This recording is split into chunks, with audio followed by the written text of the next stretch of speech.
Assalamu alaikum wa rahmatullahi wa barakatuh. Peace and blessings be upon everyone. من المؤمنين رجال صدقوا ما عاهدوا الله عليه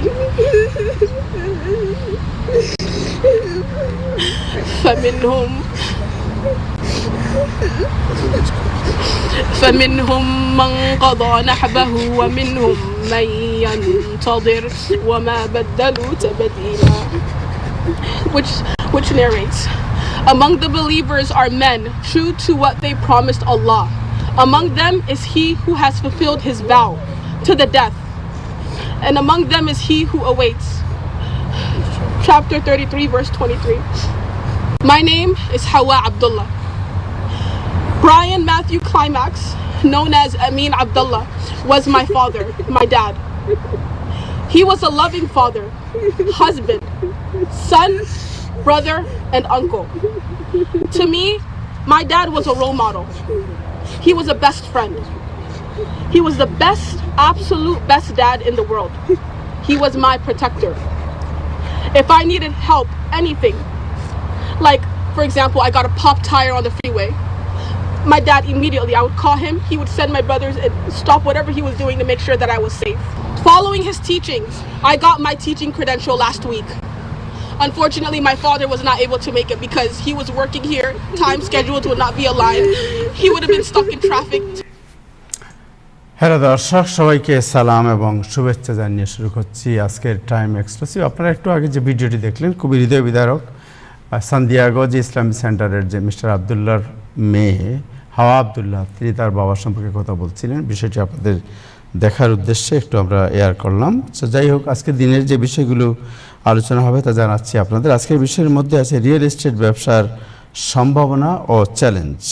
এই বিষয়টি আজকে আলোচনা করব। নিউ ইয়র্ক সিটিতে দামি বাড়ি ক্রেতাদের উপর অতিরিক্ত ট্যাক্স আরোপের প্রস্তাবনা, এই বিষয়টি আজকে আমরা আলোচনা করব। সান্তিয়াগোতে যে মসজিদে হামলা হয়েছে, বাবাকে নিয়ে আবেগঘন বক্তব্যে যা বলছেন ইসলামিক সেন্টারের গার্ড আমিন আবদুল্লাহর কন্যা হাওয়া আবদুল্লাহ, আপনারা দেখেছেন ইতিমধ্যেই, এটাই দেখাচ্ছিলাম আপনাদেরকে। এবং একটি অবিশ্বাস্য ঘটনা, যুক্তরাষ্ট্রের রাজনীতিতে নিজ সরকারের বিরুদ্ধে নিজেই মামলা ঠুকে জিতে গেছেন ট্রাম্প। আর দিতে হবে না ট্যাক্সের $1.8 বিলিয়ন। এবং শুক্রবার শুরু হচ্ছে নিউ ইয়র্কের সার্বজনীন বইমেলা। এই হচ্ছে আজকের বিষয়। আজকে অতিথি যারা আছেন তাদের মধ্যে আছেন প্রফেসর ডক্টর জিয়াউদ্দিন আহমেদ, জনাব হাসান ফেরদৌস, আজিজুল হক মুন্না, কেলার উইলিয়াম রিয়েলিটি এবং ইব্রাহিম চৌধুরী খোকন। শুরু করব দিনের আপডেট জানাচ্ছেন নাজমুল হাসান। তার আগে ফেসবুকে যারা দেখছেন আশা করি অনুষ্ঠানটি শেয়ার করবেন। নাজমুল হাসান, যাচ্ছি আপনার কাছে। ধন্যবাদ আবু তাহের এবং ধন্যবাদ টাইম টেলিভিশনের সকল দর্শক শ্রোতা এবং প্যানেলি সবাইকে সালাম এবং শুভেচ্ছা। আশা করি আপনারা সবাই ভালো আছেন। আজ বুধবার মে মাসের 20 তারিখ। ইরানের বিরুদ্ধে যুদ্ধের শুরুতেই ইরানের সাবেক প্রেসিডেন্ট মাহমুদ আহমেদিনেজাদকে ইরানের ক্ষমতায় বসাতে চেয়েছিল যুক্তরাষ্ট্র এবং ইসরায়েল। এমনই একটি খবর আজ প্রকাশ করেছে নিউ ইয়র্ক টাইমস। যুক্তরাষ্ট্রের কর্মকর্তাদের ভাষ্য অনুযায়ী, যাদের কোট করা হয়েছে, ইসরায়েলিদের তৈরি এই পরিকল্পনা নিয়ে আহমেদিনেজাদের সঙ্গে আলোচনাও নাকি হয়েছিল। তবে যুদ্ধের প্রথম দিনেই ইসরায়েলি হামলায় আহত হওয়ার পর সেই পরিকল্পনা থেকে সরে দাঁড়ান আহমেদিনেজাদ নিজেই। যুক্তরাষ্ট্রের কর্মকর্তাদের বরাতে এই তথ্য জানিয়ে নিউ ইয়র্ক টাইমস বলেছে যে যুদ্ধের শুরুতে ইসরায়েলি হামলা ইরানের সর্বোচ্চ নেতা ও শীর্ষ কর্মকর্তা নিহত হওয়ার কয়েকদিনের মধ্যেই প্রেসিডেন্ট ডোনাল্ড ট্রাম্প প্রকাশ্যে মন্তব্য করেছিলেন যে ইরানের নেতৃত্ব ভেতরের কারো হাতে গেলেই ভালো হবে। পরে জানা যায় যুক্তরাষ্ট্র ইসরায়েল শুরু থেকেই নির্দিষ্ট একজনকে সামনে রেখে পুরো পরিকল্পনা সাজিয়েছিল এবং তিনি হলেন সাবেক ইরানি প্রেসিডেন্ট মাহমুদ আহমেদিনেজাদ, যিনি কট্টর ইসরায়েল বিরোধী ও আমেরিকা বিরোধী অবস্থানের জন্য পরিচিত ছিলেন। যুক্তরাষ্ট্রের কর্মকর্তারা আহমেদিনেজাদের এক সহযোগী জানান যে যুদ্ধের প্রথম দিন তেহরানে তার বাড়িতে ইসরায়েলের হামলা চালানো হয় এবং এই হামলার উদ্দেশ্য ছিল তাকে গৃহবন্দী অবস্থা থেকে মুক্ত করা। হামলায় তিনি আহত হলেও বেঁচে যান, তবে অল্পের জন্য প্রাণে রক্ষা পাওয়ার পর নেতৃত্ব পরিবর্তনের পরিকল্পনা নিয়ে তিনি হতাশ হয়ে পড়েন। এগুলি সবই নিউ ইয়র্ক টাইমসের খবর। এরপর থেকে তাকে আর জনসমক্ষে দেখা যায়নি। বর্তমানে তিনি কোথায় আছেন বা তার শারীরিক অবস্থা কি তাও জানা যায়নি। হজ নিয়ে সতর্কবার্তার পর ইরানে হামলা স্থগিত করে প্রেসিডেন্ট ট্রাম্প, এমনই একটি খবর ছেড়েছে আজকে মিডল ইস্ট আই বলে একটি সংবাদ মাধ্যম। এবং তারা উপসাগরীয় দেশগুলোর দুজন সিনিয়র কর্মকর্তার বরাত দিয়ে এই সংবাদটি প্রকাশ করেছে। প্রেসিডেন্ট ট্রাম্পকে জানানো হয়েছিল যে হজের সময় ইরানে হামলা চালালে উপসাগরীয় দেশগুলোতে সংকট তৈরি হবে, এবং কারণ এতে লাখো লাখো হাজি যাত্রাপথে আটকা পড়ে যাবে। হজের সময় যুদ্ধ পুনরায় শুরু না করার বিষয়ে উপসাগরীয় মিত্রদেশ ও নিজ প্রশাসনের কর্মকর্তাদের সতর্কতার পরই এই সপ্তাহে ইরানের পরিকল্পিত হামলা স্থগিত করেন প্রেসিডেন্ট ডোনাল্ড ট্রাম্প। তবে হামলা যে একেবারে তিনি স্থগিত করেছেন সেটি তিনি বলেননি। যে প্রেসিডেন্ট ট্রাম্প যেটি বলার চেষ্টা করেছে, ইরান যদি যুক্তরাষ্ট্রের সাথে একটি শান্তি চুক্তি এবং স্থায়ী যুদ্ধবিরতি এবং হোটেল প্রণালী খুলে দিতে সম্মত না হয়, তাহলে যুক্তরাষ্ট্র এবং ইসরায়েল পুনরায় ইরানে হামলা চালাতে কোনো দ্বিধা দ্বন্দ্ব করবে না, এবং এই জন্য তারা যুক্তরাষ্ট্রের সামরিক বাহিনীকেও অল্প সময়ের নোটিশে যাতে তারা যুদ্ধে লিপ্ত হয়ে যেতে পারে সেই নির্দেশও দিয়ে রাখা হয়েছে তাদের। 1996 সালে কিউবা কর্তৃক মায়ামি থেকে আগত দুটি বেসামরিক বিমান ভূপাতিত করার ঘটনায় কিউবার সাবেক প্রেসিডেন্ট এবং কিউবার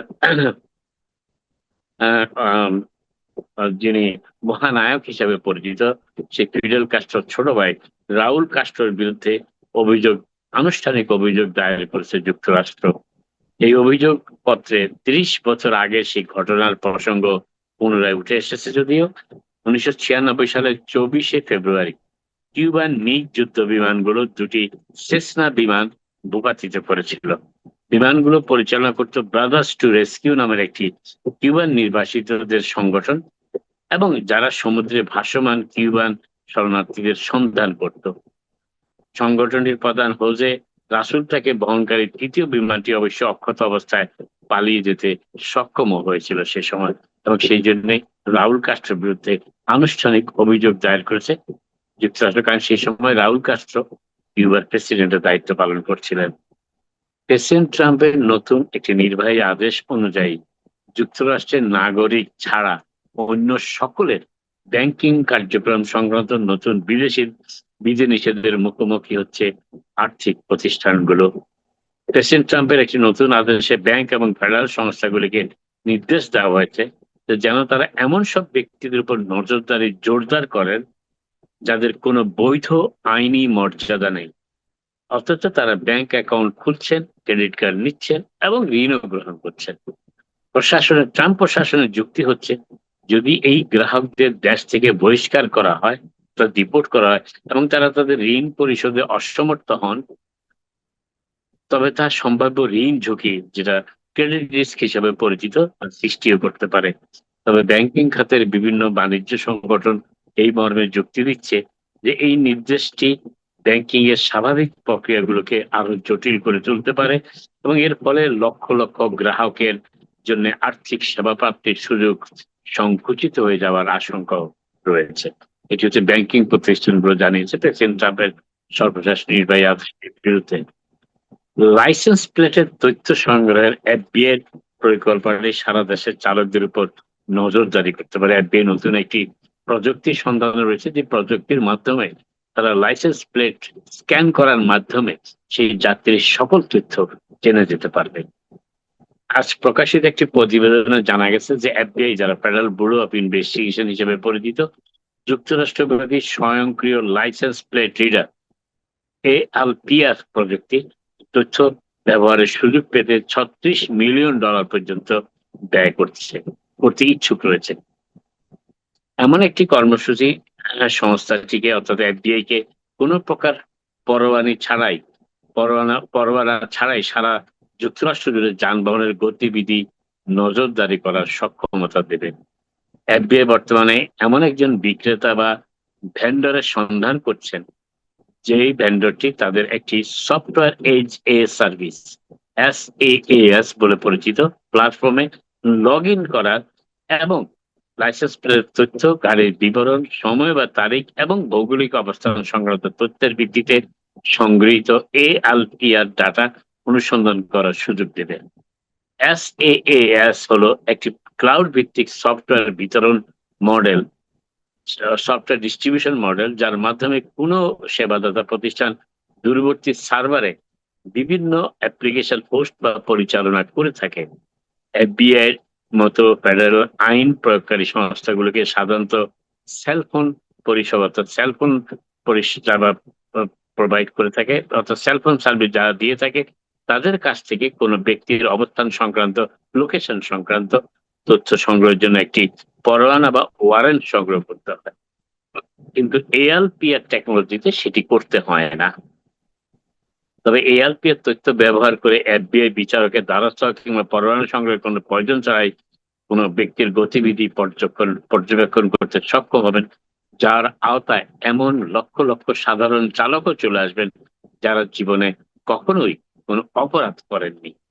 ALPR এর মাধ্যমে কি কি তথ্য অ্যাক্সেস পাওয়া যেতে পারে তার একটা বর্ণনা হচ্ছে যে উচ্চ গতির কম্পিউটার নিয়ন্ত্রিত ক্যামেরা সফটওয়্যার উপর নির্ভর করে এগুলির সাহায্যে দৃষ্টিসীমার মধ্যে আসা যানবাহনগুলির লাইসেন্স প্লেট সংক্রান্ত সকল তথ্য, যার মাধ্যমে লাইসেন্স প্লেট নম্বর, অবস্থান, তারিখ এবং সময় অন্তর্ভুক্ত, স্বয়ংক্রিয়ভাবে অর্থাৎ অটোমেটিক্যালি ধারণ, বিশ্লেষণ ও সংরক্ষণ করা সম্ভব হবে।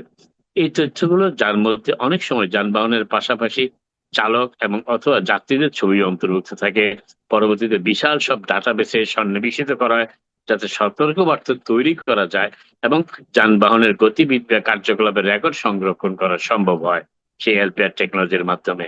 এবং এর মাধ্যমে যুক্তরাষ্ট্রের যে কোনো ব্যক্তিকে লোকেট করা সম্ভব হবে FBI এই প্রযুক্তির মাধ্যমে, এবং সেটি তারা সংগ্রহ করার প্রচেষ্টায় রয়েছে।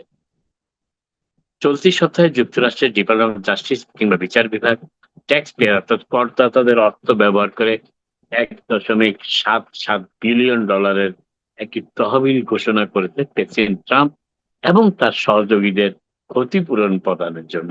এবং সেই ক্ষতিপূরণটি হচ্ছে যে 2021 সালে পর থেকে প্রেসিডেন্ট ট্রাম্প এবং তার সহযোগীদের বিরুদ্ধে যত সব মামলা, সেগুলো মামলাগুলো উইপনাইজেশন অর্থাৎ রাজনৈতিক অস্ত্র হিসেবে ব্যবহার করা হয়েছে এই অজুহাতে, এবং প্রেসিডেন্ট ট্রাম্পের ট্যাক্স রেকর্ডটি IRS ফাঁস করে দেয় মিডিয়ার কাছে। এই অজুহাতে প্রেসিডেন্ট ট্রাম্প ফেডারেল সরকারের বিরুদ্ধে, তার নিজের সরকারের বিরুদ্ধে মামলা করেছিল এবং তার নিজের সরকারই শেষ পর্যন্ত প্রেসিডেন্ট ট্রাম্পের সাথে আপোষ করেছেন। এবং আপোষের শর্তগুলি হচ্ছে যে এই তাদের যে প্রেসিডেন্ট ট্রাম্প এবং তার সহযোগী যারা এই সমস্ত মামলার শিকার হয়েছিলেন, মামলাতে হয়রানি শিকার হয়েছিলেন বলে প্রেসিডেন্ট ট্রাম্প এবং তার সহযোগীরা অভিযোগ করেছেন, তাদের ক্ষতিপূরণ দেওয়া হবে। এবং এর পাশাপাশি প্রেসিডেন্ট এই সমঝোতা চুক্তির আওতায় এখন থেকে প্রেসিডেন্ট ট্রাম্পের ট্যাক্স সংক্রান্ত এবং প্রেসিডেন্ট ট্রাম্পের পরিবারের ট্যাক্স সংক্রান্ত কোনো তথ্য প্রকাশ করা যাবে না কিংবা সেগুলি অডিটও করা যাবে না। এবং এমন একটি একতরফা সুবিধা যুক্তরাষ্ট্রের কোনো প্রেসিডেন্ট, আইন প্রয়োগকারী সংস্থা কিংবা যুক্তরাষ্ট্রের ডিপার্টমেন্ট অফ জাস্টিস থেকে অতীতে কখনোই গ্রহণ করেননি। এবং এই $1.77 বিলিয়ন যে তহবিল গঠা হচ্ছে, সেখান থেকে প্রেসিডেন্ট ট্রাম্পের পরিবার, তার তার সহযোগী যারা বিভিন্ন সময়ে মামলার শিকার হয়েছেন, মামলার অভিযুক্ত হয়েছেন, তাদেরকে ক্ষতিপূরণ দেওয়া হবে। এবং আজ জানা গেল যে এতে নিউ ইয়র্ক সিটির 2 সাবেক মেয়র ব্লুমবার্গ এবং এরিক অ্যাডামসও এই অর্থের দাবিদার হতে পারেন, কারণ তারাও প্রেসিডেন্ট ট্রাম্পের সহযোগী হওয়ার কারণে মামলার সম্মুখীন হয়েছিলেন ফেডারেল সরকার কর্তৃক, এবং সেই জন্যই তারা এই ফান্ড থেকে তহবিল পেতেও পারেন। তবে এই ক্ষতিপূরণের ব্যাপারে ট্রাম্প, তার পুত্ররা এবং ট্রাম্প অর্গানাইজেশন তার কর বিবরণী ট্যাক্স রিটার্ন ফাঁসে যাওয়ার ঘটনায় এই IRS এর বিরুদ্ধে $10 বিলিয়ন একটি ক্ষতিপূরণ মামলা করেছিলেন এবং তারই সমঝোতা করেছে IRS এবং ডিপার্টমেন্ট অফ জাস্টিস। এবং সেই জন্য এর পাশাপাশি 2022 সালে আপনার মনে আছে যে প্রেসিডেন্ট বাইডেনের দায়িত্বভার গ্রহণের কিছুদিন পর ফ্লোরিডায় অবস্থিত প্রেসিডেন্ট ট্রাম্পের মার-এ-লাগোর বাসভবনের তল্লাশি অভিযান এবং 2016 সালের নির্বাচনে রাশিয়ার হস্তক্ষেপ সংক্রান্ত তদন্তের বিষয়েও তিনি ক্ষতিপূরণের জন্য আরো বেশ কিছু দাবি উত্থাপন করেছিলেন। সব দাবিরই সমঝোতা করেছে ডিপার্টমেন্ট অফ জাস্টিস এবং সেই চুক্তির অংশ হিসেবে এই তহবিলটি গঠন করা হয়েছে। তবে দাঙ্গাকারীদের হাত থেকে ক্যাপিটাল ভবনকে রক্ষা করতে কর্মকর্তারা রক্ষা করা কর্মকর্তারা $1.8 বিলিয়ন এই অস্ত্রায়ন বিরোধী তহবিল থেকে অর্থ প্রদান আটকাতে ইতিমধ্যেই মামলা দায়ের করে দিয়েছেন 2 জন পুলিশ অফিসার, যারা ক্যাপিটাল ভবনকে রক্ষা করার দায়িত্ব পালন করেছিলেন 2021 সালের 6 জানুয়ারি। তারা আজ এই $1.8 বিলিয়ন মতো ক্ষতিপূরণ দেওয়ার যে ব্যবস্থাটি ডিপার্টমেন্ট অফ জাস্টিস করেছে প্রেসিডেন্ট ট্রাম্প, তার পরিবার এবং তার সহযোগীদের, তার বিরুদ্ধে এই মামলাটি করেছেন। জানুয়ারির দাঙ্গার সময় যুক্তরাষ্ট্রের ক্যাপিটাল রক্ষায় সহায়তাকারী 2 জন পুলিশ কর্মকর্তা এই মামলাটি দায়ের করেছেন এবং এই মামলার লক্ষ্য হলো রাজনৈতিক উদ্দেশ্য প্রণোদিত বিচারিক প্রক্রিয়ার শিকার বলে দাবি করা ব্যক্তির জন্য গঠিত $1.776 বিলিয়ন নতুন একটি সন্দিগ্ধ তহবিল থেকে যেন কেউ কোনো অর্থ গ্রহণ করতে না পারে তা নিশ্চিত করা। দেখা যাক, এটি মামলায় চলে গেল, এর পরিণতি শেষ পর্যন্ত কোথায় দাঁড়ায় সেটি এখন দেখার বিষয়। অ্যামাজনের প্রতিষ্ঠাতা এবং পৃথিবীর অন্যতম সেরা ধনীদের একজন ধনকুবের জেফ বেজোস বলেছেন যে যুক্তরাষ্ট্রের আয়ের দিক থেকে নিচের সারির অর্ধেক উপার্জনকারী, অর্থাৎ যুক্তরাষ্ট্রের যারা আয় করে থাকেন তাদের ডাউন দ্য রোড, অর্থাৎ নিচের দিক থেকে যারা আয় করেন তাদের 50%, অর্থাৎ প্রথম 50%-এর পর 51% থেকে 100% পর্যন্ত যারা আয় করেন তাদের আয়ের দিক থেকে নিচের সারির এই উপার্জনকারীদের কোনো ফেডারেল আয়কর দেওয়া উচিত নয়। জেফ বেজোস এমন মন্তব্য করেছেন এবং একই সঙ্গে তিনি ইঙ্গিত দিয়েছেন যে প্রেসিডেন্ট ডোনাল্ড ট্রাম্পের কাছে তিনি এই কর কমানোর পক্ষে সুপারিশ করবেন, অর্থাৎ যুক্তরাষ্ট্রে যারা আয় করেন প্রথম 50%, মানে সর্বোচ্চ 1 থেকে 50% যারা আয় করেন তারা ছাড়া বাকি 51 থেকে 100% পর্যন্ত আয় করে তাদের তাদের যাতে আর ফেডারেল ট্যাক্স দিতে না হয় সেই জন্য তারা করবেন। New York police department Bronx এলাকাকে 2টি পুলিশি অঞ্চলে বিভক্ত করছে। কর্মকর্তার মতে এই পুলিশি পদক্ষেপটি সদস্যদের আরো দ্রুত সাড়া দিতে এবং অপরাধ প্রবণ এলাকার উপর বিশেষ নজর দিতে সহায়তা করবে। আপাতত এখানে শেষ করি, আবার আপনাদের সাথে কথা হবে। আপনারা সবাই ভালো থাকুন। থ্যাংক ইউ নাজমুল হাসান, আপনাকে অনেক ধন্যবাদ। দর্শক, আমাদের সাথে আছেন ডক্টর আবু নাসার, যিনি সান দিয়েগো থেকে যুক্ত হয়েছেন। আমাদের সাথে আছেন প্রফেসর জিয়াউদ্দিন আহমেদ, জনাব আজিজুল হক মুন্না, ইব্রাহিম চৌধুরী খোকন এবং জনাব হাসান ফেরদৌস, আমি দেখতে পাচ্ছি উনি জয়েন করেছেন আমাদের সাথে। শুরু করব জনাব জিয়াউদ্দিন আহমেদ, আমি জানি আপনার মিটিং আছে, একটু সংক্ষেপে সেরে নেই যে বইমেলা শুরু হচ্ছে শুক্রবার থেকে। So what is the update of the আপনার বইমেলার আপডেট একটু আমরা জানতে চাই যে কীভাবে শুরু হবে, কখন শুরু হবে, যারা যেতে চায় তারা কিভাবে যেতে পারবে, এই বিষয়গুলো একটু আপডেট জানতে চাচ্ছি। যে আপনার আনমিউট করতে হবে সাউন্ড।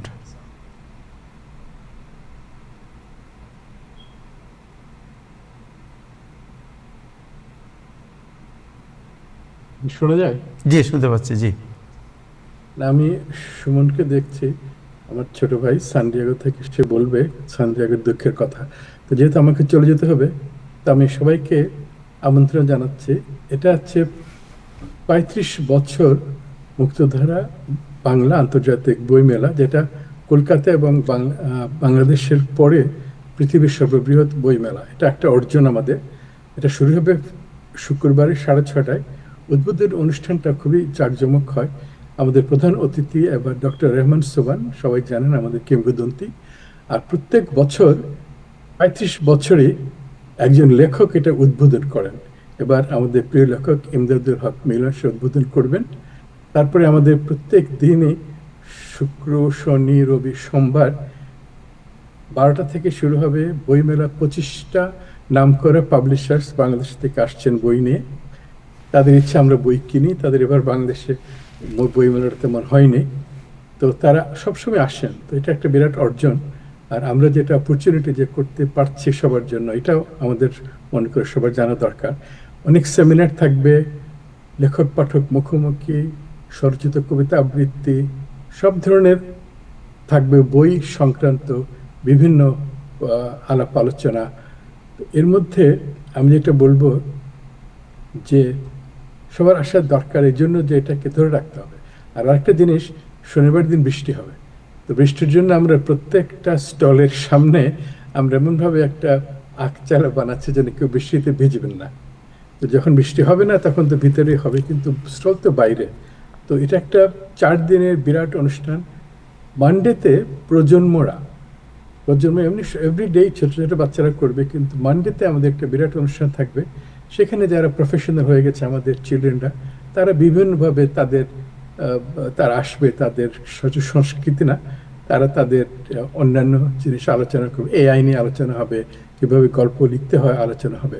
তো সব মিলে প্রজন্ম এবং তাদের মা বাবা, যারা পাঠক লেখক এবং বাংলা সংস্কৃতি, ইতিহাস, মুক্তিযুদ্ধের কথা, নিজেদের সাহসের কথা আমেরিকাতে ধরে রাখতে চান, তাদের জন্য আমন্ত্রণ থাকলো।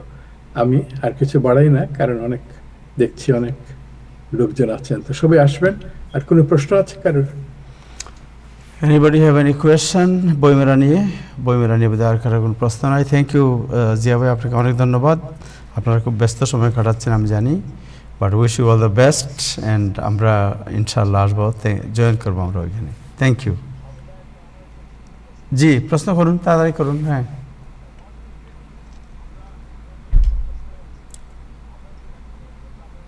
করতে পারি আমরা সংবাদ মাধ্যম, মানে আমরা কিভাবে আপনাদের পাশে থাকি এবং এই বই মেলাকে একটা সার্বজনীন করা, যাতে এটা নিউ ইয়র্কের আমরা সবাই ওন করি, এটার জন্য কি মানে আপনি এক্সপেক্ট করেন কিছু আমাদের কাছ থেকে?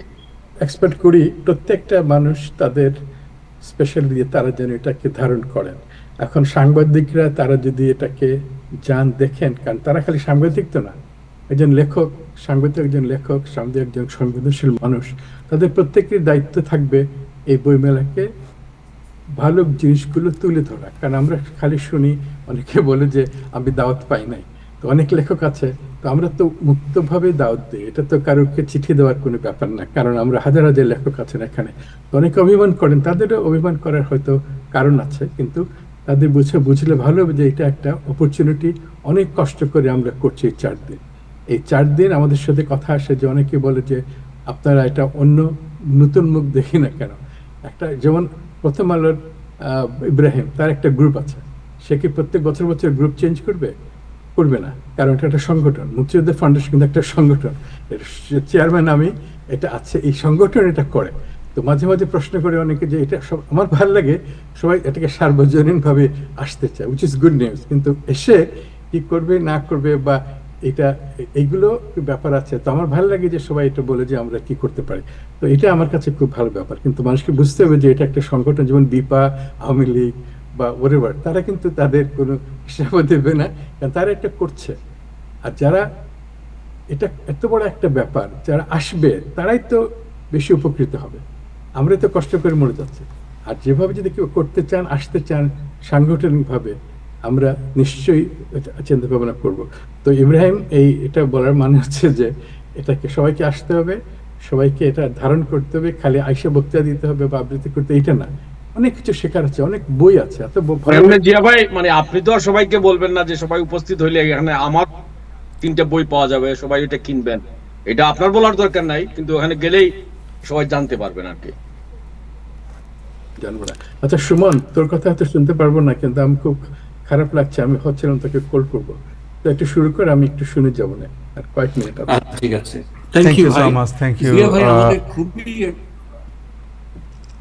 ডক্টর আবু নাসার, আপনাকে অনেক ধন্যবাদ সময় দিচ্ছেন আজকে তো আমি জানি যে আজকে একটি স্টেটমেন্ট জনাব আবদুল্লাহ, যিনি গার্ড ছিলেন, যার কথা সেদিন আপনি বলছিলেন যে যার সাথে দেখা হলেই হাসি মুখে তিনি আপনাকে অভিনন্দন জানাতেন, অভিভাষণ জানাতেন, আপনাকে ওয়েলকাম করতেন সেই ইসলামিক সেন্টারে, এবং তার মেয়ে আজকে একটি স্টেটমেন্ট দিয়েছে, এবং আমরা জানতে চাইবো আরও কীভাবে এই ফ্যামিলিগুলো ব্যাপারে লোকজন এগিয়ে আসছে। তার স্টেটমেন্টটা একটু আমরা দেখি, এরপরে আপনার সাথে কথা বলবো।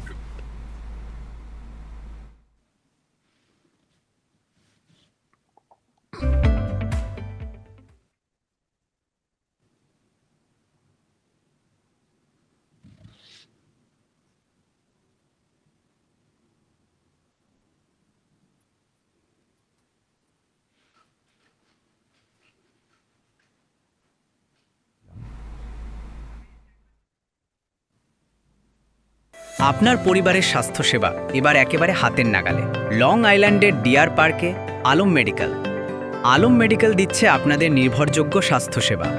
Doctor Rehana Alam, DO, DPM, board certified family medicine physician, যার উপর ভরসা রাখতে পারেন আপনি এবং আপনার পরিবার। আমাদের সেবার মধ্যে রয়েছে নিয়মিত হেলথ চেকআপ, ডায়াবেটিস, উচ্চ রক্তচাপ সহ দীর্ঘস্থায়ী রোগের পূর্ণাঙ্গ কেয়ার, রোগ প্রতিষেধক টিকা প্রদান, শিশু ও কিশোর কিশোরীদের স্বাস্থ্যসেবা, নারীদের জন্য বিশেষ কেয়ার, প্যাপস্মিয়ার টেস্ট, গর্ভধারণ পরামর্শ ও রেও মেনোপজ ব্যবস্থাপনা। Hi, Assalamualaikum. This is Dr. Rehana Alam. Hope you guys are doing well. I opened my own practice in Deer Park to serve our Bangladeshi community. Can't wait to see everyone here. Very excited. This is a great opportunity for me to give back. We welcome everybody, women, men, adult, kids. I see kids of all ages. Very excited to start this journey. Alam medical, আপনার সুস্থতার নির্ভরযোগ্য ঠিকানা। Make it there in time. So he was only able to watch through videos and pictures. But when I tell you, my father was so proud of me. He was so proud of me and my siblings. He knew teaching was my passion, and he encouraged me every day to pursue the career that I wanted. And I would sometimes leave school to sneak up on him. I would come here, drive by these very streets. He would be so vigilant in protecting the masjid, protecting the children. From there, he would watch and see my car. I would pull up inside of the masjid. He would walk up to me and he would be like, hey, I had a feeling it was you. I saw your car pass by, which meant he took his job seriously. So seriously to the point, sometimes he didn't even want to eat. He wanted to save his food till after he left the job because he was afraid that if he went on his break, something bad would happen. জি, আপনি দেখলেন এর আগে আমরা আরো আবেগঘন অনেক কথা শুনেছি তার। সো একটু বলবেন যে exactly what is the situation now, এবং এই ফ্যামিলিকে কিভাবে মানুষজন এগিয়ে আসছে তাদের সহযোগিতায়।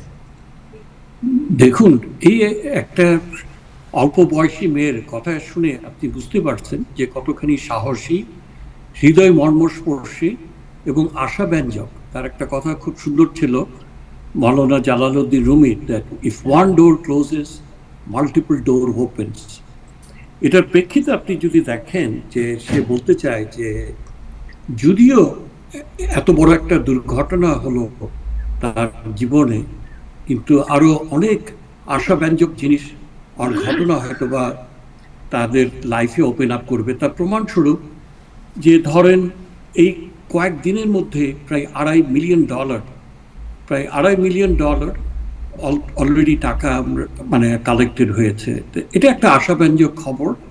এবং তার সর্বোপরি কালকে যেটা আমাদের বিরাট একটা জানাজা নামাজের আয়োজন হয়েছে, সেটা এত বড় আকারের হবে যে শেষ পর্যন্ত মসজিদ না, তারা একটা বিরাট রকমের পার্ক, একটা স্টেডিয়াম তারা ভাড়া করতেছে কালকের জন্য, এই বিপুল পরিমাণের লোককে অ্যাকোমোডেট করার জন্য।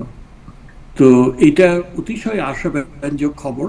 তবে যেটা দুর্ভাগ্যজনক হচ্ছে যে দুইটা কিশোর, যারা আমি বলি তারা ডোমেস্টিক টেররিস্ট, তাদের অস্ত্রে এবং তাদের গাড়িতে ইসলাম বিদ্বেষীমূলক লেখাপত্র ছিল, যেটা খুবই দুর্ভাগ্যজনক।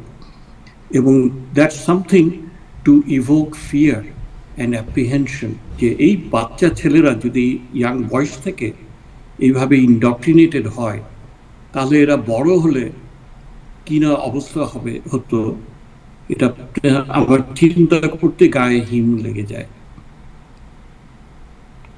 সো এই যে তাদের যে আপনার যেটা বলছেন যে ইসলাম বিদ্বেষ অথবা ধর্ম বিদ্বেষ, এই বিষয়ে কি এর আগে কেউ জানতো তাদের সম্পর্কে কিছু? এই সম্পর্কে অ্যাকচুয়ালি যে ছেলেটা যে মূল খলনায়ক, সে তো বেসিক্যালি হোম স্কুলিং করতো, কিন্তু তার একটা বন্ধু বলল যে ওরকম কোনো ইনফরমেশন তার জানা ছিল না। কিন্তু তার মা সম্পর্কে আমরা যতদূর জানতে পেরেছি যে তার মা বেশ বিদ্বেষমূলক পোস্ট তার সোশ্যাল মিডিয়াতে পোস্ট করত। এই জিনিসপত্র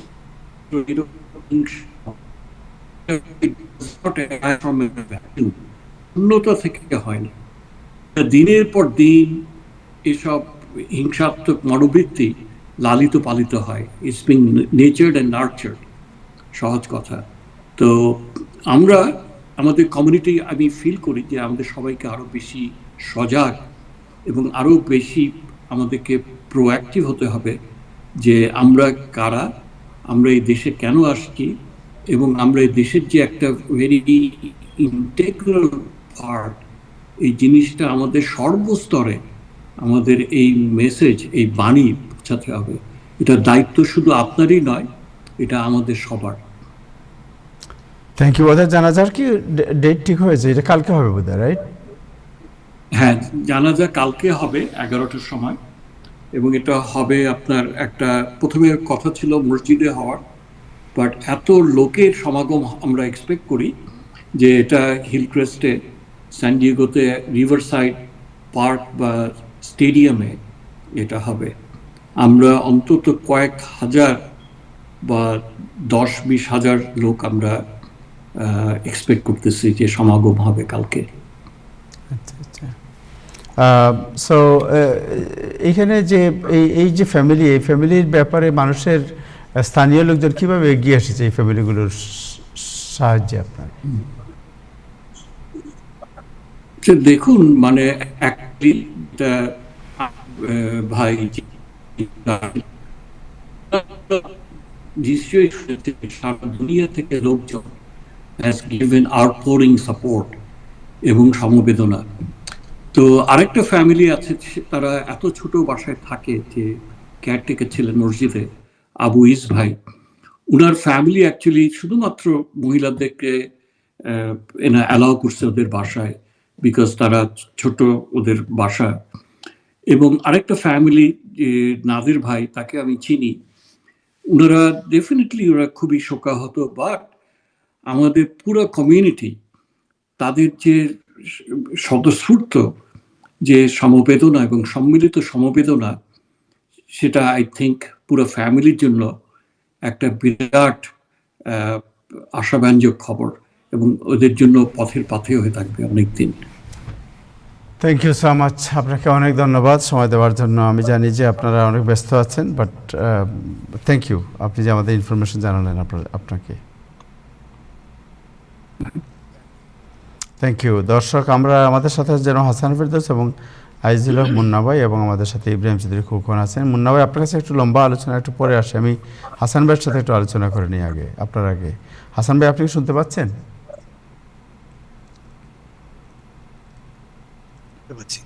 থ্যাংক ইউ হাসান ভাই। হাসান ভাই, আজকে যে জিনিসটা জানতে চাই আপনার কাছে, যে এটা যুক্তরাষ্ট্রের ইতিহাসে এর আগে কখনো কোনো প্রেসিডেন্ট নিজের বিরুদ্ধে, নিজের প্রশাসনের বিরুদ্ধে মামলা করে আপনার অর্থ জিতে নিয়েছেন বা অর্থ আপনার হাতিয়ে নিয়েছেন। এরকম হাতিয়ে শব্দটাই আমার মনে ভালো হবে। প্রায় $1.8 বিলিয়ন ট্যাক্স দিতে হবে না, তাকে দিতে হবে না, তার আত্মীয়স্বজনের কাউকে দিতে হবে না। এবং আজকের পত্রিকার নাম না বলে যদি হেডলাইনটা বলে, আমার কাছে মানে দুঃখ না হাসবো এটা খুঁজে পাচ্ছি না, যে Trump 1.8 billion fund appear to violate administration own policy. আপনার মানে পয়সার জন্য উনি খাবি কি এমনভাবে পড়েন যে পলিসি টলিসি কিছুই লাগে না আর।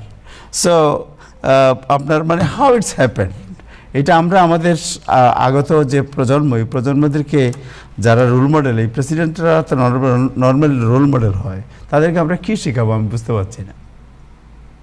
ধন্যবাদ তাহের, সবাইকে শুভেচ্ছা। ভালো কথা বলেছেন আপনি। আপনি জানেন, আমাদের এই প্রোগ্রামে আমরা প্রায়ই বলি আমেরিকা হচ্ছে কি আইনের দেশ। আমাদের সম্মানিত ভাষ্যকার ইব্রাহিম চৌধুরী প্রায় আমাদের মনে করিয়ে দেন এই দেশের সবার চোখেই সবার সামনে আইন সমান।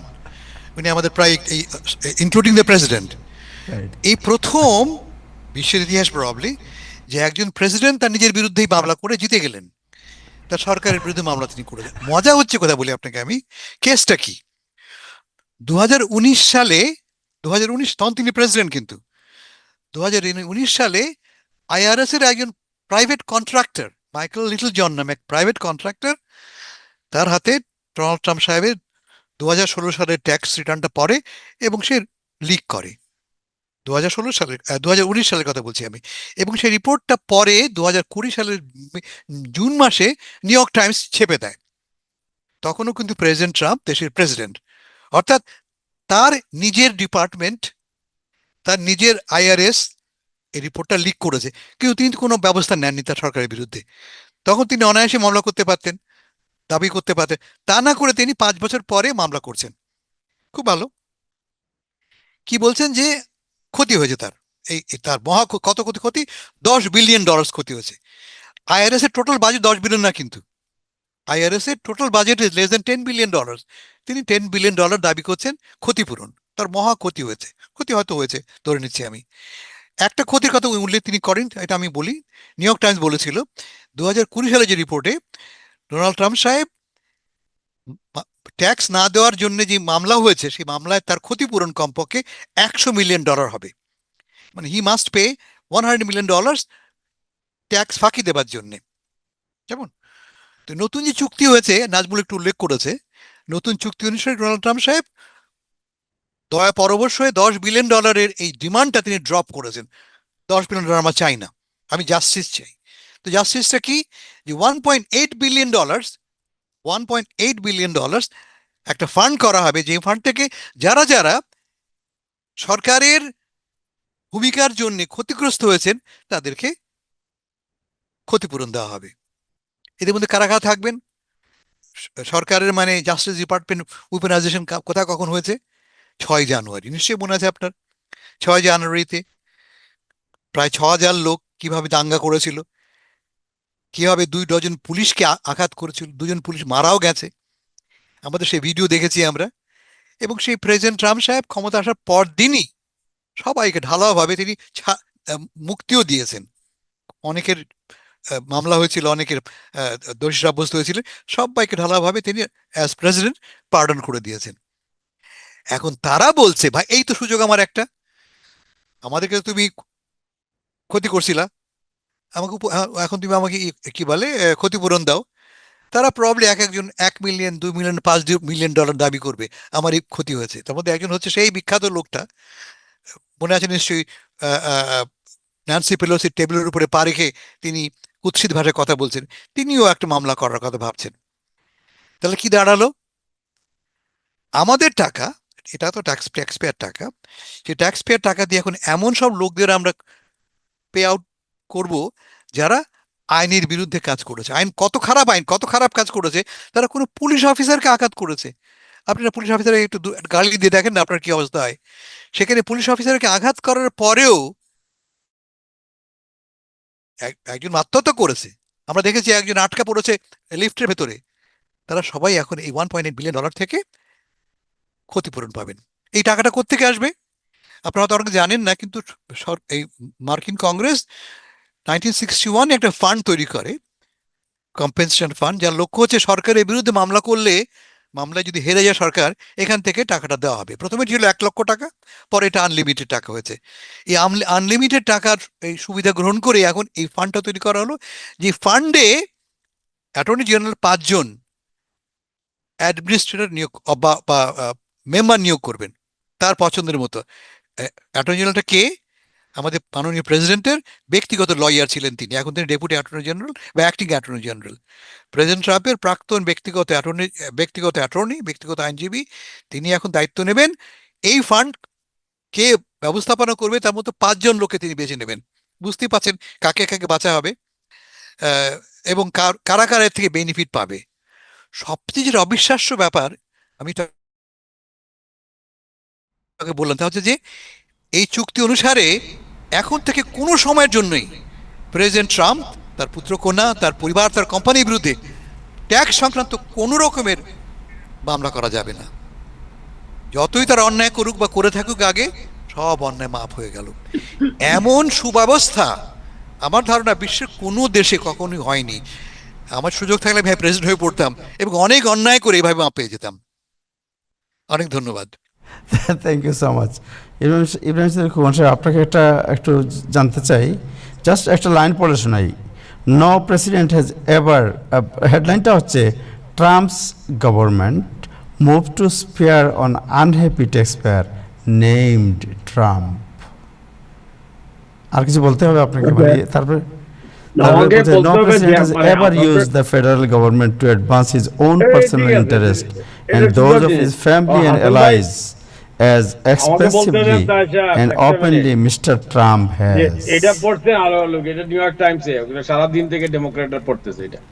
আপনি আরো এখন যাদের শুনাইতেছেন ওনারা আগে থেকে সকালেই পড়ছে, এটার অলরেডি নতুন লেখার সময় হয়ে গেছে। আরো কিছু পড়ে শোনাবো আপনাকে, আর একটা লাইন শোনাই তাইলে আপনার ভালো লাগবে। প্রথমত যে হাসান ফেরদৌস ভাইকে ধন্যবাদ দিতে চাই, যিনি চমৎকার ভাবে বলেছেন যে আইন সকলের কাছে সমান, এবং এটা the great president of this country এটা আবার প্রমাণ করলেন। আমাদের যেটা ভুল হয় সাধারণ মানুষের, আমরা ব্যক্তি এবং প্রতিষ্ঠানকে একজন ব্যক্তি প্রেসিডেন্ট না, ডোনাল্ড ট্রাম্প একজন ব্যক্তি, তার ব্যক্তিগত অধিকারকে ভায়োলেট করার জন্য তিনি আইনের কাছে গিয়েছেন। তিনি ট্রেজারি বিলে সই করে ওই ট্রেজারি থেকে নিয়ে যান নাই, আইন অনুযায়ী সমঝোতা হয়েছে এবং সেখানে আদালতের হস্তক্ষেপে। এখন আমরা কেউ টাকা পয়সা পাইলে আমাদের শরীরটা জ্বলে ওঠে, রাগ করছেন আপনারা করেন, কিন্তু এই রাগের কারণটা কি? এই দেশের আইন বদলান, কংগ্রেসের আইন করা আছে, আদালতে আইন অনুযায়ী দিতে, এবং একজন সংক্ষুব্ধ ব্যক্তি তিনি প্রেসিডেন্ট হন আর সাধারণ মানুষ হন, আইনের কাছে তার অধিকারটা সমান, এটাই প্রমাণিত হলো। এবং এটা প্রমাণ করার জন্য সাধারণ নাগরিক হিসেবে আমরা ধন্যবাদ দিতে চাই যে আমার ব্যক্তিগত অধিকার যখনই লঙ্ঘন হবে আমি আইনের দ্বারস্থ হব। এটার জন্য আমাদের রাগ করার কি আছে? একটু মাইন্ড করছেন? So it's a conflict of interest because he is the supreme executive. Conflict of interest, আদালত conflict of interest আপনার আমার চেয়ে অনেক বেশি বুঝে। তাই সাহেব conflict of interest ট্রাম্প সাহেবের ব্যাপারে বলতে হবে, ওনার মোরালিটি সবাই জানে। ট্রাম্প সাহেবের মোরালিটি নিয়ে আমাদের শিখাতে হবে না, ট্রাম্প সাহেবের মোরালিটি সবাই জানে যে পন্ডস্টার সাথে কি করেছেন। তারপরে আপনার রাজনীতির ভাষায় কথা, কিন্তু আদালত কনফ্লিক্ট অফ ইন্টারেস্টের বিষয় প্রথমেই যে কোনো বিচারে কনফ্লিক্ট অফ ইন্টারেস্টের বিষয়টা আদালত প্রথমেই দেখে। This is the basic of A jurisprudence. সুতরাং এখানে কোনো কনফ্লিক্ট অফ ইন্টারেস্ট নাই। একজন ব্যক্তি ভিকটিম আদালতের শরণাপন্ন হয়েছেন, যখন রাষ্ট্র দেখেছে আরো বেশি ক্ষতিগ্রস্ত হবে, রাষ্ট্র একটা সমঝোতার পথে গিয়েছে। এই সমঝোতায় একজন ব্যক্তি তার সুবিধাটাই দেখেছেন, এবং এই সুবিধা তার সাথে জড়িত যারা তারাই সুবিধা উনি দেখেছেন। হ্যাঁ, ওনার সুবিধা উনি 8.1.8 বিলিয়ন ডলার। এক মিনিট, তথ্যটা আগে জানা দরকার। এটি মামলা উঠেছিল, মামলাটা রায় দেবার আগেই পেছন দরজা দিয়ে সমঝোতা করা হয়। মামলার যিনি জাজ তিনি বলেছেন যে এটা কোনোভাবেই এরকম 10 বিলিয়ন ডলার কোনো ব্যবস্থা নেই, কিন্তু মামলা উঠবার আগেই, মামলা ফর্মালি আদালত উঠবার আগেই পেছন দরজা দিয়ে এমন একটি সমঝোতা করে ফেললেন আমাদের attorney general, acting attorney general. কেমন ফলে ওই যে উনি যেটা বলছেন ইব্রাহিম চৌধুরী সাহেব, কথাটা ঠিক নয়। কেমন কথাটা এটাও ঠিক না, আদালতের অনুমতি ছাড়া প্লি ডিল বা কোনো সমঝোতা স্বাক্ষর হয় না। আদালতের অনুমতি ওঠার সুযোগই নেই এখানে, আদালতের অনুমতি যায়নি, ব্যাপারটা এখন আদালতে যাবে।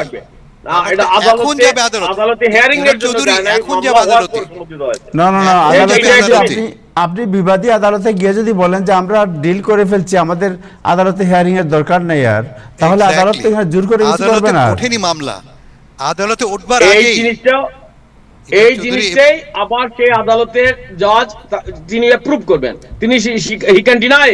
সো এটা মানে কাজটা বেআইনি হয়েছে, এখন আমরা আইনের পথে যাব। যদি আদালত অথবা কংগ্রেসের কাছে সব টাকাটা কংগ্রেসের, কিন্তু এদেশে টাকা দেওয়ার অধিকার কার? একমাত্র কংগ্রেসের। শাসনতন্ত্রে বলা আছে যে একমাত্র কংগ্রেসই ডিসপার্স করবে, ফলে কংগ্রেস হাতে সে ক্ষমতা আছে, আর আছে আদালতের। আগে যেটা হয়েছে, আদালতে মামলা উঠেছে, মামলা ফর্মালি লঞ্চ করবার আগেই সিদ্ধান্ত হয়ে গেছে। সিদ্ধান্ত কি? পেছন দরজা দিয়ে আমরা সমঝোতা করে ফেলেছি আমরা, ফলে কাজটা হয়েছে বেআইনি এবং দুর্নীতিগ্রস্ত কাজ হয়েছে। কেমন সবচেয়ে বড় দুর্নীতিগ্রস্ত কি? কোনোভাবেই আপনি একজন অপরাধীকে আগাম মুক্তি দিতে পারেন না। প্রেসিডেন্ট পারেন, তার ক্ষমতা আছে ক্লেমেন্সি করতে, কিন্তু প্রেসিডেন্ট কি নিজেকে ক্ষমা করতে পারেন? এমন কি কোনো আইন আছে that he can pardon himself? এমন কোনো আইন নেই। ইনফ্যাক্ট নিক্সনের সময় এই কথাটা উঠেছিল, এবং তখনই আমাদের আইন বিভাগকে বলা হয়েছিল যে না, প্রেসিডেন্ট সে ক্ষমতা নেই নিজেকে ক্ষমা করবার। সেই আইনটা এখনও বলবৎ, সেই আইনটা সেই মেমোটা প্রত্যাহার করা হয়নি। ফলে এই যে কাজটা করা হলো, প্রেসিডেন্ট ট্রাম্প নিজের স্বার্থে, পরিবারের স্বার্থে আজন্মকাল, এখন থেকে আগামী 100 বছর অনাদিকাল পর্যন্ত তার বিরুদ্ধে কোনো মামলা করা যাবে না কর সংক্রান্ত। বেআইনি নয়, অভাবিত। আপনি অপরাধ করবেন, কোনো মামলা করা যাবে না, অভাবিত। যেখানে আমেরিকায় আইনের দেশ, সেখানে আমরা এটা মানছি, আপনি মেনে নিচ্ছেন, এটা খুব বিস্ময়কর ইব্রাহিম, Thank আপনি you, তো আগে thank you আইনের so তাহলে much. মানে হাসান ভাই আমি মেনে নিচ্ছি বলে কে বললো? আপনি আমি ডিফেন্ড আমি করছেন, বলতেছি আপনি এখন ডিফেন্ড পর্যন্ত করছেন তো, আপনি ডিফেন্ড করে বলছেন আপনি যে হলো এটা আমি আইনের defend মধ্যে করতেছি চলছে। আইনের অধিকারটা। ওকে, এটা দুইটা জিনিস। একটা হচ্ছে আমি মেনে নিচ্ছি এবং আমি ডিফেন্ড করতেছি। আমি ডিফেন্ড করতেছি একজন মানুষ তার আইনগত অধিকার পাওয়ার সর্বোচ্চ অধিকার রাখে, তিনি প্রেসিডেন্ট হন এবং সাধারণ মানুষ হন। এবং এখানে প্রেসিডেন্ট ডোনাল্ড ট্রাম্প যদি কোনো বেআইনি কাজ করেন, সেখানে কংগ্রেস পদক্ষেপ নেয়, যদি আইন পদক্ষেপ নেয়, তাহলে আমরা সেই পদক্ষেপের পক্ষে থাকবো। আইন আইন will prevail, law will prevail. এখানে কোনো ব্যক্তির প্রতি বিদ্বেষ আমার কথাবার্তায় আমি প্রকাশ করি না, আমার অনুরাগও নাই, কোনো বিরাগও নাই। এটা তো আইনের কথা ভাই বলছেন আপনি, এটা তো প্রেসিডেন্ট ট্রাম্প তো ওইখানে জানি না, উনি তো এর আগেই নেগোসিয়েশন করে ফেলছেন। ওকে, তো উনি তো এই পিছন দ্বার নেগোসিয়েশনটা দিয়ে যদি পিছন বেআইনি দ্বার হয়, দিয়ে কারবার করছেন, পিছন দ্বার দিয়ে। এই নেগোসিয়েশনটা যদি বেআইনি হয়, সংক্ষুব্ধ কংগ্রেস Okay, so ব্যবস্থা let's নিতে see পারে, what happened. সংক্ষুব্ধ আদালত But ব্যবস্থা এটা নিতে পারে, সমস্ত সংক্ষুব্ধ নাগরিক ব্যবস্থা নিতে পারে। সমস্ত পত্রপত্রিকার রিপোর্টগুলো আজকে দেখেন, বলছে যে যুক্তরাষ্ট্রের ইতিহাসে এই ঘটনা নজিরবিহীন ঘটনা, এবং শুধু তিনি নিজেকে নিজে ক্ষমা করেন নাই, তার পরিবার পরিজন আত্মীয়স্বজন যা আছে সবাইকে ইয়ে করে দিয়েছেন। মানে পৃথিবীর ইতিহাস এরকম কিছু হয় না, তো ইতিহাস প্রতিদিনই সৃষ্টি হয়। এটা গুলা সংবাদপত্রের উনি ভাষা, আরেকটা ইতিহাস স্লোগানের সৃষ্টি ভাষা। করলেন। ইতিহাস ইতিহাসের আগে আর কোনো হয় নাই, ইতিহাসের নজিরবিহীন, এগুলো সবসময় আমরা স্বজন প্রেমের একটা, স্বজন প্রীতি বলবো না, স্বজন প্রেমের একটা ইতিহাস সৃষ্টি করলেন উনি। তাহলে ভুলে যাবেন না 6 জানুয়ারির ঘটনাটা প্লিজ। 6 জানুয়ারির ঘটনায় আমাদের কংগ্রেস সর্বোচ্চ আইন কেন্দ্র, বিচার কেন্দ্র, যেখানে আইন প্রণয়ন হয়, লঙ্ঘিত হয়েছিল। একজন দুজন না, হাজার হাজার মানুষ পুলিশকে, ল এনফোর্সমেন্ট মেম্বারদেরকে আক্রমণ করেছে। প্রেসিডেন্ট ট্রাম্প তাদের প্রত্যেককে ক্ষমা করে দিয়েছেন, এবং এখন তারা সেই খুনিরা এখন এই আমাদের ট্যাক্স পেয়ার টাকা থেকে তারা কম্পেনসেশন পাবেন। Thank you so much. আমি জানি না কিভাবে এটাকে ডিফেন্ড করা যাবে, কিভাবে এটাকে আইনসম্মত বলা হবে, আমার মাথায় ঢোকে না ভাই। এখন আর লম্বা করতে পারবো না, আপনার এই আলোচনা এখানে শেষ। শুনেন, হাসান ফেরদৌস ভাই যে কেউ খুনি বলতে পারেন, আমি পারি না। একজন মানুষ আদালত কর্তৃক খুনি সাব্যস্ত না হওয়া পর্যন্ত, আমি একটা আইনের ছাত্র, আমি কাউকে খুনি বলতে পারি না। হাসান ফেরদৌস ভাই বলতে পারেন, আরো কিছু মানুষ তারা বলতে পারেন, ও তাদের এই বলাটাকেও আমি আমার দৃষ্টিতে দেখবো। জি, থ্যাংক ইউ সো মাচ আপনার প্রধান। হাসান ভাই, আপনার যে সময় থাকে, পরে একটু আমি আজিজের কাছে যাই, আপনার কাছ থেকে শুনবো যে কিউবাতে কি হচ্ছে, কিউবাকে আমরা কি করতে চাই, এই বিষয়টা একটু শুনবো। একটু আজিজুল হক মুন্না ভাইয়ের কাছে একটু যাই। মুন্না ভাই, আপনার কাছ থেকে জানতে চাই, রিয়েল এস্টেট যে আপনার এই নিউ ইয়র্ক সিটির যে যারা খুব দামি বাড়ি কিনতে চান, তাদের জন্য একটা দুঃসংবাদ গতকালকে আমরা দেখলাম যে 1 মিলিয়নের উপরে যদি কোনো বাড়ির দাম হয়, দেন আপনাকে অতিরিক্ত ট্যাক্স গুনতে হবে। Exactly what is the news? Thank you Taher ভাই। সম্মানিত টাইম টেলিভিশনের দর্শকদের প্রতি শ্রদ্ধা এবং অভিনন্দন। কোনো চমৎকার একটা প্রসঙ্গের অবতারণা করেছেন আপনি। New York plans to tax on homes over 1 million purchased with cash. এটি অত্যন্ত সংবেদনশীল একটি বিষয়। আপনি এটা সারসংক্ষেপ যেটা হচ্ছে সেটা হচ্ছে, নিউ ইয়র্ক স্টেট সরকার নতুন একটি ট্যাক্স আনার পরিকল্পনা করছে। যদি কেউ নিউ ইয়র্ক সিটিতে 1 মিলিয়ন বা তার বেশি মূল্যের বাড়ি বা কন্ডো কেনার কথা ভাবে, ক্যাশ টাকায় কেনে, তাহলে তাকে বাড়ির মূল্যের উপর অতিরিক্ত 1% ট্যাক্স দিতে হবে। একটা উদাহরণ দিচ্ছি, আপনি যদি $2 মিলিয়ন একটা বাড়ি ক্যাশে কেনেন, তাহলে আপনাকে $20,000 এক্সট্রা ট্যাক্স দিতে হবে। কেন এই ট্যাক্স আনতে চায়? নিউ ইয়র্ক সিটির বড় বাজেট ঘাটতি আপনারা জানেন। মেনওয়াইল এটা ডেফিসিট পূরণ করতে গিয়ে নিউ ইয়র্ক স্টেট এই ধরনের একটা বন্দোবস্ত করেছে। সরকার মনে করছে যে ধনী ক্যাশ বায়ারদের কাছ থেকে অতিরিক্ত রাজস্ব আদায় করা সম্ভব। এখন আর কি বলা হচ্ছে, বর্তমান সুদের হার বেশি আপনারা জানেন। মেনওয়াইল অনেকেই মর্টগেজ এড়িয়ে যাচ্ছে, মর্টগেজ এড়িয়ে গিয়ে ক্যাশে বাড়ি কেনার কথা ভাবছে। বিশেষ করে ম্যানহাটনে আপনি ধরে নেন 3 মিলিয়নের ওপরে বেশিরভাগ বাড়ি আজকাল ক্যাশে বেচা কেনা হচ্ছে। অ্যান্ড রিয়েল এস্টেট বিশেষজ্ঞরা বলছেন যে মানুষ এই ট্যাক্স এড়াতে বিভিন্ন মর্টগেজ ওয়ার্ক অ্যারাউন্ড ব্যবহার করতে পারে, ফলে সরকারের প্রত্যাশিত আয় কমে যেতে পারে। আরেকটু গুরুত্বপূর্ণ বিষয়, সেটি হচ্ছে সরকার লাক্সারি হোমস অ্যান্ড সেকেন্ড হোমসের ওপরে অতিরিক্ত সারচার্জ ট্যাক্স আনার কথা ভাবছে, বিশেষ করে উচ্চ মূল্যের কোঅপ এবং কন্ডোমিনিয়ামের ক্ষেত্রে। সংক্ষেপে আমি বটম লাইন যেটা বলবো সেটা হচ্ছে ধনী ক্যাশ বায়ারদের ওপর নতুন করে কর বসিয়ে নিউ ইয়র্ক সিটির অর্থ সংকট সামাল দেওয়ার জন্যই এই পরিকল্পনাটা গ্রহণ করা হয়েছে। এটা কি আপনি মনে করেন যে ইটস গুড ডিসিশন?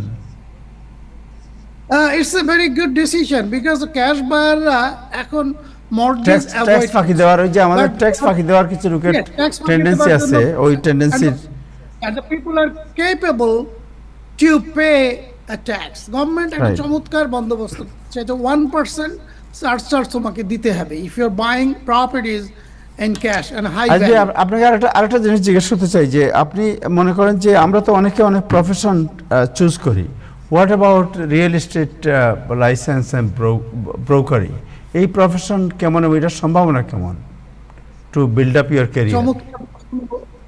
চমৎকার প্রসঙ্গ উঠিয়েছেন তাহের ভাই। আপনি জানেন আমাদের কমিউনিটি, বাংলাদেশ থেকে আসা যে বাংলাদেশি কমিউনিটি, আমরা এক সময় টিপিক্যাল কিছু ব্যবসা বাণিজ্যের সাথে সম্পর্কযুক্ত ছিলাম, টিপিক্যাল কোনো পেশার প্রতি সম্পৃক্ত ছিলাম, with due respect to the professional people. ওরা অনেকে এই মেইন স্ট্রিম ব্যবসার সাথে সম্পৃক্ততা তাদের ছিল না, হাতে গোনা কিছু মানুষ এই পেশার সাথে সম্পৃক্ত ছিল। ধরুন তারা যারা এই পেশায় এসেছে তা আর্থিকভাবে অনেক সমৃদ্ধ হয়েছে, আর্থসামাজিক অবস্থার অনেক পরিবর্তন হয়েছে। এখন বাংলাদেশ থেকে আসা মানুষদের কিন্তু একটা মৌলিক মানে তাদের একাডেমিক ব্যাকগ্রাউন্ড আছে, কিন্তু তারা একটু ভয় পেত যে এই মেইন স্ট্রিম বিজনেস তারা আদৌ আসবে কিনা। সঠিক দিক নির্দেশনার অভাব ছিল এবং মেন্টরের অভাব ছিল। তো আমাদের মতো কিছু গুটি কয়েক মানুষ এগিয়ে এসেছে নিউ ইয়র্কে, তারা রিয়েল এস্টেট লাইসেন্স করার ব্যাপারে স্কুল করেছে এবং তারা সঠিক দিক নির্দেশনা দিয়ে তাদেরকে এ পেশায় নিয়ে আসছে। আপনি শুনলে খুশি হবেন, মেনহুয়াইল প্রায় 4 বছর হয়েছে আমি অলমোস্ট 450 পিপল আমি রিয়েল এস্টেট লাইসেন্স করে দিয়েছি। তারা এখন রিয়েল এস্টেট ব্যবসা করে অনেক সমৃদ্ধি অর্জন করেছে, আর্থসামাজিকভাবে পুষ্ট হয়েছে, সামাজিকভাবে তারা অনেক উন্নত হয়েছে। আমি বলবো এই পেশায় আসাটা একটি চমৎকার একটি পেশা, অনেক সম্ভাবনাময় একটি পেশা। এতে করে কিন্তু বেশি কোনো খরচ নেই, আপনাকে মোটামুটি $600 to $700 খরচ করলে আপনি একটা লাইসেন্স পাচ্ছেন। তারপরে এই লাইসেন্স পাওয়ার পরে আপনি একটা ব্রোকারেজে অ্যাসোসিয়েটেড হবেন and you will be able to make a lot of money, sky is the limit. অনেকে জিজ্ঞেস করে যে লাইসেন্স পাবো কি করে এবং এর আমাদের যোগ্যতা কি লাগবে। আপনার কোনো একাডেমিক ব্যাকগ্রাউন্ডের কথা ওরা বলবে না, আপনাকে মোটামুটি ইংরেজিটা বুঝতে হবে, এই জিনিসটা হচ্ছে পূর্বশর্ত। আর আপনার বয়স হতে হবে 18 এবং ততোর্ধ্ব। তাহলে পরে আপনাকে 2টো পরীক্ষা দিতে হবে, 77 ঘন্টা ক্লাস করতে হবে, তারপরে 2টো পরীক্ষা দিতে হবে, একটা স্কুল এক্সাম, একটা স্টেট এক্সাম। তারপরে 2টো পরীক্ষায় পাশ করলে পরে আপনাকে একটা রিয়েল এস্টেট ব্রোকারেজের সঙ্গে অ্যাসোসিয়েটেড হতে হবে। তারপরে আপনি you will be able to start earning a lot. আপনার মূলত 4 জন ক্লায়েন্ট, একজন বিক্রেতা, একজন ক্রেতা, একজন বাড়িওয়ালা বা ল্যান্ডলর্ড আর একজন টেনেন্ট। আপনার ডানে বায়ে বসবাসী যে কোনো মানুষকে আপনি আপনার ক্লায়েন্ট গণ্য করতে পারেন এবং এটি অত্যন্ত সম্ভাবনাময় একটা ব্যবসা। Thank you so much. আপনি তো লাইসেন্স পেতে আপনি সহজ, মানে আপনার স্কুল আছে বোধহয়, লাইসেন্স স্কুল? জি, আমার জামাইকাতে একটা স্কুল আছে হিলসাইডে, 148-45 হিলসাইড অ্যাভিনিউ। আমি সম্প্রতি আরেকটা ব্রাঞ্চ করেছি ব্রঙ্কসে, সেখানেও আপনার স্কুলে কি যারা ভর্তি হয় তাদের ভর্তি হওয়ার সুযোগ আছে এখানে, রাইট? ডেফিনেটলি আমার স্কুলে ভর্তি হওয়ার। এবং আপনার সাথে যোগাযোগের নাম্বারটা বলে দেন, তাহলে কেউ যে যোগাযোগ করতে চায়। হ্যাঁ, স্টার্লিংয়ে আমার একটা স্কুল করেছি অতি সম্প্রতি ব্রঙ্কসে, স্টার্লিং অ্যাভিনিউতে। আমার phone number 347-451-7307। I repeat 347-451-7307। Thank you so much. Thank you জনাব আজিজুল হক মুন্না, আপনাকে অনেক ধন্যবাদ। Thank you. হাসান ভাই, যেটা আগে বলছিলাম একটু যে যেটা আগে বলছিলাম যে কিউবা নিয়ে আমাদের ইদানিং এত বেশি মাথা ব্যথা, এবং আজকে যা আপনি জানেন রাউল ক্যাস্ট্রোর বিরুদ্ধে আপনার অভিযোগ, তাকে ইন্ডাইক্ট করা হয়েছে, এবং এগুলো সব মনে হচ্ছে পূর্ব পরিকল্পিত একটা পরিকল্পনা, একটা মাশরুম ক্রিয়েট করা হচ্ছে আস্তে আস্তে, দেন জাপ দেওয়া হবে। সো আপনার কি মনে হয় কিউবা নিয়ে হঠাৎ করে এটা হলো কেন? কিউবা নিয়ে তো হঠাৎ করে নয়, কিউবা নিয়ে আমাদের সমস্যা কিউবা জন্মের দিন থেকেই। জি, কিউবা স্বাধীন হওয়ার দিন থেকেও, তার আগে থেকেই কিউবাকে নিয়ে আমরা ব্যস্ত। কিউবাকে আমাদের পদোন্নত করবার জন্যে, কিউবার প্রেসিডেন্টকে খুন করবার জন্যে, সেখানে আমাদের ভাড়াটে সৈন্য পাঠানোর জন্যে, সিআইএ পেছন থেকে স্কু করবার জন্যে অসংখ্যবার ট্রাই করেছে। ফিডেল কাস্ট্রোকে হত্যার চেষ্টা তারা একাধিকবার করেছে। এই ঘটনাটা খুব ইন্টারেস্টিং। 30 বছর আগে আপনারা জানেন মায়ামিতে বিপুল সংখ্যক কিউবান ইমিগ্রেন্ট বা এক্সাইলরা তারা সেখানে বাস করে, এবং তারা মাঝে মধ্যে চেষ্টা করে কিউবাতে যে হামলা করতে। 30 বছর আগে একদল কিউবান যারা থাকে মায়ামিতে, তারা একটা প্লেন পাঠায়, যে প্লেন থেকে তারা লিফলেট ড্রপ করে, একবার না অনেকবার, মানে কিউবান এয়ার স্পেস ভায়োলেট করে তারা প্লেন পাঠিয়েছে এবং লিফলেট ড্রপ করেছে সরকারের বিরুদ্ধে। তো সেই বিমানটি কিউবান সরকার, কিউবান এয়ারফোর্স ধ্বংস করে, এবং 4জন সেই বিমানের আরোহীকে নিহত হয় তার ফলে। সেই নিহতের ঘটনাকে একদিন পরে আমরা মামলা করলাম। কার বিরুদ্ধে? Raul Castro. ফিডেল কাস্ট্রো তো নেই, তার ভাই এখনো বেঁচে আছেন, তার বয়স 94 বছর। কি অভিযোগ? যে এরা মার্কিন নাগরিককে, বেসামরিক নাগরিককে হত্যা করেছে। এই অভিযোগে এখন এটা হচ্ছে কি বাইরের ফাসাদ বলি আমরা, লোক দেখানো। মূল ব্যাপারটা কি আপনারা জানেন, প্রেসিডেন্ট ট্রাম্প সাহেব স্পষ্টই করে বলেছেন তার নেক্সট টার্গেট হচ্ছে গিয়ে কিউবা। তিনি প্রথম টার্গেট করেছিলেন গ্রিনল্যান্ড, তারপরে টার্গেট করেছিলেন কানাডা, তারপরে টার্গেট করেছিলেন ইরান, ভেনেজুয়েলা, এখন কিউবা। তিনি একটা আর্কের মতো, লম্বা একটা আর্কে, বৃত্তের মতো তিনি তার লিগেসিকে পোক্ত করবার জন্য এই 5টি দেশকে বেছে নিয়েছেন। যদি আমি আমার উদ্দেশ্য পূরণে সফল হই, ইতিহাসে আমার নাম লেখা থাকবে, তার নাম এমনি লেখা থাকবে, সফল হন বা না হন এতে কোনো সন্দেহ নাই। তো এখন এটি তার টার্গেট, এবং ইন্টারেস্টিংলি তাকে সাহায্য করছে কে? তার ফরেন মিনিস্টার, আমাদের বর্তমান ফরেন মিনিস্টার মার্কো রুবিও নিজে একজন কিউবা থেকে আসা মানুষ। তার বাবা মা কিউবাতে, তার জন্ম যদিও আমেরিকায়, কিন্তু তিনি আদতে এবং তিনি স্পষ্ট করে বলেছেন যে কিউবার বর্তমান শাসক গোষ্ঠীকে সরে যেতে হবে। ইন্টারেস্টিংলি 2 সপ্তাহ আগে সিআইএ এর প্রধান র্যাটক্লিফ ঘুরে এসছেন কিউবা, হাভানা ঘুরে এসছেন, এবং কথা বলেছেন তিনি কিউবার শাসক গোষ্ঠীর সাথে, ইনক্লুডিং প্রেসিডেন্ট ফিদেল কাস্ট্রোর 2 গ্র্যান্ডসনের সাথে। এই 2 গ্র্যান্ডসন দীর্ঘদিন থেকে আমরা জানি যোগাযোগ রেখে চলেছে মার্কিন সরকারের সাথে, বিশেষ করে সিআইএর সাথে। এবং আমরা গতকাল আরো কি জেনেছি যে কিউবা সরকার বলেছে যে তারা প্রস্তুত কথা বলতে। আমরা কি জানি, কিউবার চারদিকে ইতিমধ্যে একটা ব্লকেট দেওয়া হয়েছে। ব্লকেট আজকের নয়, 60s থেকে ব্লকেট। কিউবা থেকে আসতে পারে না, যেতে পারে না। কিউবার তেল নেই, কিউবা গত সপ্তাহে জানিয়েছে আমাদের ভাই তেল নেই, তেল শেষ। দিনের মধ্যে তারা 22 ঘন্টা অন্ধকারে থাকে, 2 ঘন্টা হাভানা রাজধানী, 2 ঘন্টা সেখানে মাত্র আলো জ্বলে। এই অবস্থায় তাদের নথি স্বীকার করা ছাড়া কোনো পথ নেই। খুব স্মার্টলি একটা কাজ করেছেন প্রেসিডেন্ট ডোনাল্ড সাহেব। ইব্রাহিম চৌধুরী শুনে খুশি হবেন, ইরানের মতো নয়, ভেনেজুয়েলার মতো নয়, কিন্তু তিনি কোনো রক্তপাত ছাড়াই কিউবাকে বাধ্য করছেন নথি স্বীকার করতে, এবং আলটিমেটলি কিউবাকে স্বীকার করতেই হবে তাকে টিকে থাকতে হলে। Thank you so much. Smart president, smart. কিছু বলবেন নাকি ইব্রাহিম সাহেব? 1 মিনিট বলে ফেলেন। না, আমি রাগ করি না, আপনারা রাগ করলেন। না, রাগ করার তো কিছু নাই, মানে আপনার প্রেসিডেন্টকে স্মার্ট বলছি আর কি। ভালো। না, কিন্তু আপনি রাগ করলেন না তো?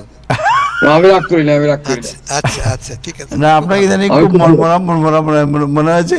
প্রেসিডেন্ট সাহেবের অবস্থা খুব একটা সুবিধা না, শারীরিক অবস্থাও শুনতে পাচ্ছি খুব একটা সুবিধা যাচ্ছে না।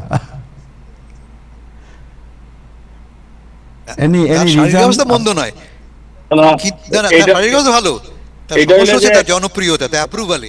মাত্র এটা নিয়ে 35% লোক আমেরিকায় তাকে সমর্থন করে, তার মধ্যে একজন অবশ্যই ইব্রাহিম চৌধুরী।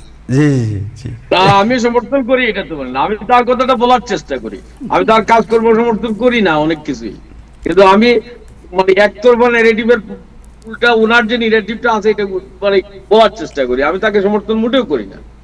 ও আপনি আমি আজকে অনেক এগুলো- কিছু বলছি। এটা কিন্তু অন রেকর্ড। রেকর্ড আমি কিন্তু সমর্থন করতে যাবো কেন?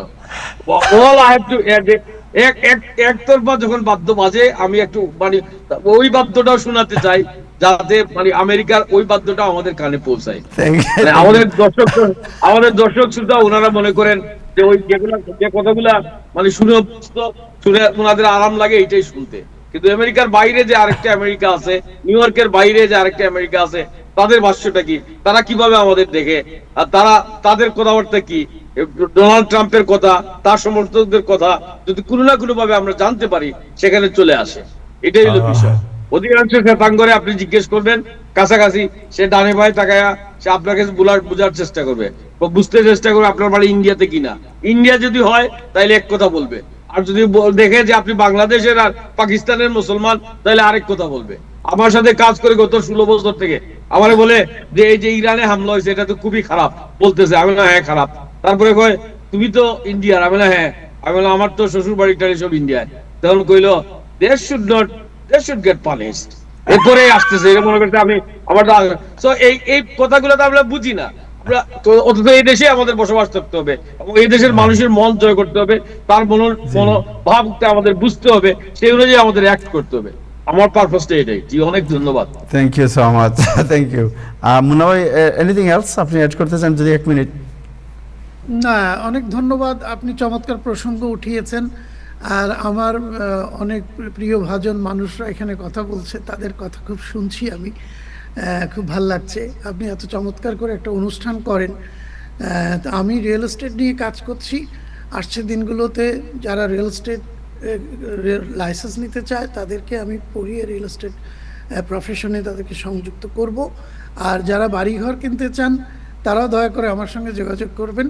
আমি এতদিন কেলার উইলিয়ামে কাজ করেছি, এখন আমি যে ব্রঙ্কসে আমার বাসা রিলোকেট করবার কারণে আমার স্ত্রী ওখানে কাজ করেন, আমার মেয়েটা ফোর্ডাম ইউনিভার্সিটিতে পড়ে, আমার 2 ছেলে স্টাইভিসনে পড়ে, ওদের প্রয়োজনে আমাকে এখন ব্রঙ্কসে রিলোকেট করতে হয়েছে।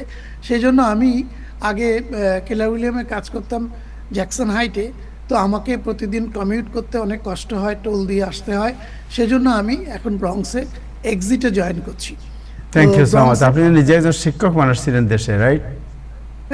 জি, আমি আপনি শিক্ষক শিক্ষকতা ছিলাম করতেন দেশে। বাংলাদেশে হলি চাইল্ড পাবলিক স্কুল অ্যান্ড কলেজের আমি ফাউন্ডার ভাইস প্রিন্সিপাল ছিলাম। ধানমন্ডিতে লাইসিয়াম ইন্টারন্যাশনাল স্কুল নামে একটা ইংরেজি মিডিয়াম স্কুল চালিয়েছি। আমি আমার শিক্ষকতা জীবনে প্রায় 42 বছর চলছে। বেসিক্যালি যদিও রিয়েল এস্টেট করি, কিন্তু শিক্ষকতাটা আমার একটা নেশা, পেশা, আমার একটা প্যাশন, যে কারণে আমি যেখানেই যাই আমি শিক্ষকতা ছাড়তে পারি না। দেখি সঙ্গে গেলেও ধান বাঁধে। Thank you so much, thank you, thank you, thank you Hasan ভাই, আপনাকে অনেক ধন্যবাদ। থ্যাংক ইউ মুন্না ভাই, আপনাকে অনেক ধন্যবাদ। And thank you Ibrahim Chowdhury Khokon. এবং আজকে এটা তো অন রেকর্ড হয়ে গেল যে আপনি ট্রাম্প সাহেবকে সাপোর্ট করেন না। সো এটা নিয়ে পরে একদিন কথা বলবো, কেন সাপোর্ট করেন এটা নিয়ে কালকে কথা বলবো আমরা, কেন সাপোর্ট আপনি করছেন না। অনেক কাজকর্মকে সাপোর্ট করি না, না, হঠাৎ করে আপনার যে কেবলা পরিবর্তন এটা নিয়ে কালকে একান্ত বন্ধু বান্ধবের একজন আপনাকেও আমি সাপোর্ট করি না, এটা আপনার কথা তো আপনি একটা মন থেকে কি কথা বলে, মুখ থেকে কথা বলে, সব বোঝা যায়। দীর্ঘ 10 বছর থেকে আপনি এক গান গাচ্ছেন, হঠাৎ করে আপনি বললেন যে আমি তার পছন্দ করি না।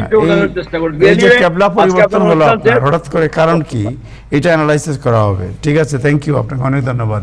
দর্শক, আজকে এ পর্যন্তই, আগামীকাল আবার দেখা হবে। সবাই ভালো থাকবেন, খুদা হাফেজ।